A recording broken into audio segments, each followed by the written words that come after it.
Today I want to talk to you about celebrating wins in your church. And I know before we go too far, some people are like me, they don't really celebrate really well. And your congregation needs to celebrate the work of God, the evidence of His hand in your congregation. One of the reasons is this, the very first one, what gets celebrated gets repeated. When you celebrate something, it means we're winning. It means that this is the right thing. It means that God is at work, and it means that we've done something by God's grace and through His power that we want to repeat over and over and over again.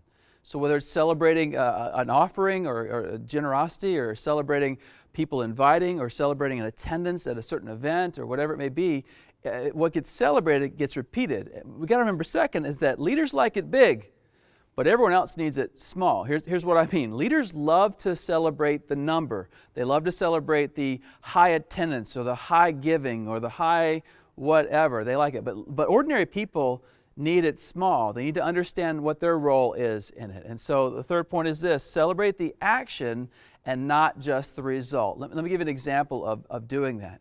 Because a lot of leaders keep it big. They talk about the attendance at Easter or that offering and how much came in. But what they need to do next is tell the story about the individual, the ordinary person who contributed and made a difference in this. It may be the person who invited a friend to church, and that friend came to church, and they were terrified to invite the friend, their coworker, their relative, their neighbor, their classmate, but they did anyway, and God blessed it by having them come to Christ, or them staying at the church, or getting involved. I remember a guy in my church one time. He was 74 years old, and he was afraid to invite his neighbor, who'd been his neighbor for a number of years. And so he was working in her yard one day, and he said, "I've done you a disservice by not inviting you to my church. Would you mind if I invited you, my wife and I invited you to come to church?" And she said, "I'd love to come to church." Well, that next weekend, she came to church. She signed up for a women's Bible study. Soon after, she gave her life to Christ, and she was baptized within months, and this person was baptizing them. And when you tell a story like that about someone who's afraid and someone who is, an ordinary person, and just saying, "I did a disservice by not inviting my neighbor," everyone says, "I have a neighbor like that. I have a coworker. I have a relative. I could do that." Leaders like it big. Everyone else needs it small. And we celebrate not just the result of 3 people or 10 people or 20 people or 100 people coming to Christ, but this one person coming to Christ because of the actions of one ordinary person who was fearful and yet trusted God and was courageous in the midst of their fear. Leaders like it big.